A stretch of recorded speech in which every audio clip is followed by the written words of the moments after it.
This is a late 70s Beetle case. I don't know how late, but there's no fuel pump provisions on the block, so I'm imagining it's, or I know it's fuel injected.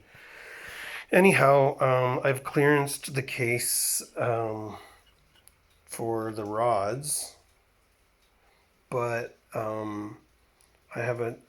When I put the case halves together, I'm unable to to turn the crank because the crank's webbing, or whatever you want to call these counterweights, that's magnesium.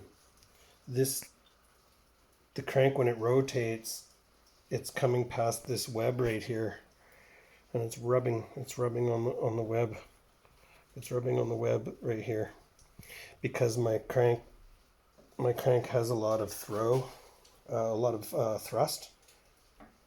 I mean, like the case was a line board, and they did a thrust cut, but they said it didn't even really need one. So, anyways, they've sold me the right thrust bearing, I would imagine, and yeah, new bearings, Silverline stock 1600 bearings, and empi rods, stock rods, and a 74 millimeter crank, and an angle copy W100, I believe. Yeah, it's a cheap California imports 74 mil crank, but it's the first crank I've ever built, so I'm the only, like, I can't turn the crank when I put the case on because that crank is rubbing on the webbing, and or I'm pinching the bearings, but I never even got a chance to tighten it down. It was already rubbing on the crank, on the webbing there. And so, like, if I pull this, like, if I physically pull on my little, if I pull on this towards me to keep the thrust off, the crank turns. If I let the crank go forward, if I push it, if I thrust it, it doesn't, this won't clear the webbing. So the only thing I can think of is that my engine stand isn't level, right? It's got some sag.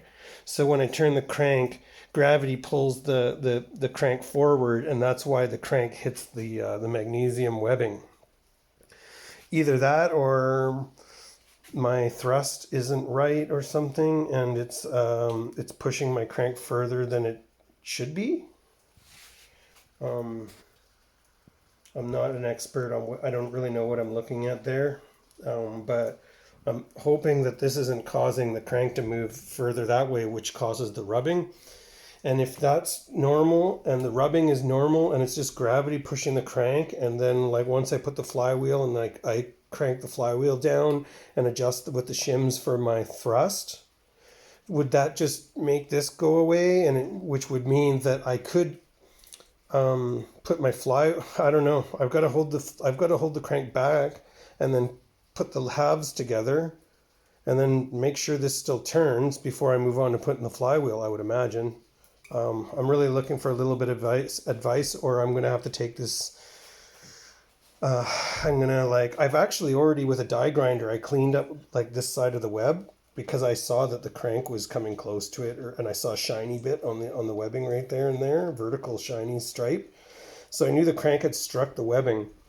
But I thought, just because I hadn't clearanced the case yet and I had a lot of other things to do, so I didn't really think that it would end up being a problem. But then when I bolted the cases together for the first time, and I was like, couldn't figure out why it wouldn't turn, so I put something on here to, like, force it to turn, just to see if it would turn at all. And it turned a little bit, and then I knew there was something wrong, so I took the case apart, and then that's when I saw the shavings on the crank, showing that it's probably not turning because the thrust is pushing the crank into the webbing. So is this something that I should just be aware of and, like, hold the thrust out while I bolt the case together, and then make sure it turns? Like, maybe if my case is level, maybe the crank wouldn't want to wander down against the webbing down there. I've never seen anyone else hit this in any of the YouTube videos or anything, so I don't really understand why my crank is hitting the webbing, and I've never seen anyone else's hit the webbing. Anyways, hope to hear some cool answers. I appreciate your time. Thanks for watching.